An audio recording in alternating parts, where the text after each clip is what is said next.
Welcome back, guys. Athletic Motion Golf here with Mike Granado. I'm Robert Merrill. We're at Trump National Doral after a dramatic, low-scoring Saturday in South Florida. What do you think, Mike? It's Rory grabbed the lead by 3. Yeah, he passed Adam, and it's gonna shape up to be a really good leaderboard. And like last year, it's gonna favor the big hitters. The big hitters are all over the top of the leaderboard, and it should be a lot of fireworks. Yeah, ain't nobody trying to hit it shorter these days. There's that's certainly not anyone's goal. It's a long course, favors the long hitter. Just like on this hole, number 1, one of the easier holes out here.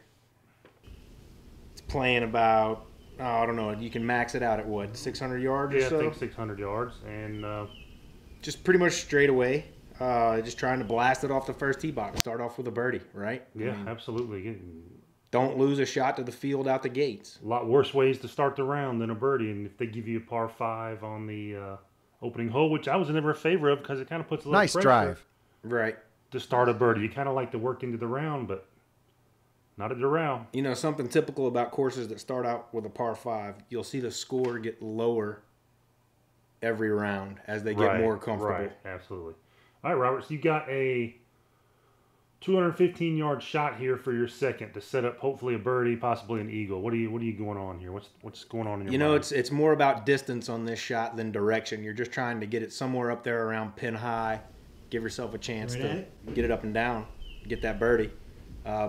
Anything on the green's line yacht as far as I'm concerned. What club you hitting? I think I hit tried to stretch out a 5-iron here, and didn't catch it flush, blocked it a little bit.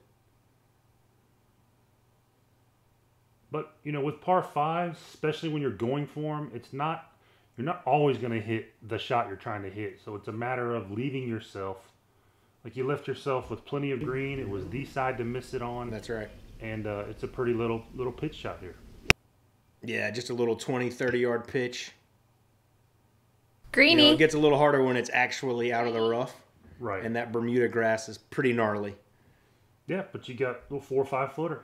Now, this hole was number 8. This is I've actually got to play this course. This is one of the funnest holes that I remember. Just try to pound it off the first tee.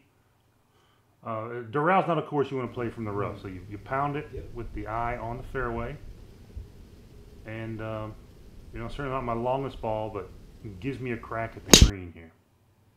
Yeah, just like on a lot of the holes out here, when they did the redesign, they moved all the bunkers further down so that it would reflect, the 2016 athletes. Right. So, the bunkerage here is reflecting tour speed. That's right. Now, this one, you and I both, when you were setting me up. So, again, this is going back to my 4-wood. It's 265 to the pin. I don't have a club for that. My 4-wood doesn't go that far normally. Yeah. But my carry, we figured it to be around 230, which is certainly doable. And then we just set me up over on the left side, which gives me more margin for error. And if it cut, fine. If it stayed straight, fine. It's status quo for Doral, for the Blue Monster. Water comes into play on this green. So all the water can't. It's not just straight ahead. Yeah, it kind of, it's really easy to have the ball bounce or roll into the water. So those water hazards, and they're all over the place. They play bigger than they are. Blue Monster, that's right. All right, let's catch all this 4-wood. A heel cutter. Oh, we got it leaking a little bit. Come on, baby, get up. All right. Must have been downwind. That one stay up? That was into a 46-mile-an-hour wind, if I remember correctly. It's a standard little chip here. A safe miss. Wasn't my best shot. We set it up right, and I got a feeling that one might have been Drano on the real course. Maybe. I don't know. I like to think that I'd have had a birdie and you would have made a bogey here. Just worry about me knocking this in. Give me a little comment on the technique here, Mike. Yeah, I'm just trying to pitch it up. Not high, not low. Just kind of pitch it up. Lots of shaft lean? No shaft lean at all. Just trying to keep my same loft. Actually... High on the face? Actually grabbed it pretty quick. No. Low on the face. Absolutely. the straightaway number 12, the easiest hole on the back nine so far this week.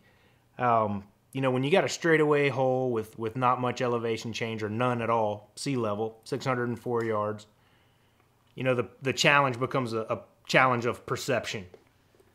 That really big looking fairway seems to get away from you fast as soon as it starts curving a little too much, or, you know, you've reached the fairway bunkers. You kind of take birdie out of the game plan. Yeah, it's a 600-yard hole, so there's not a lot of guys going to be reaching this.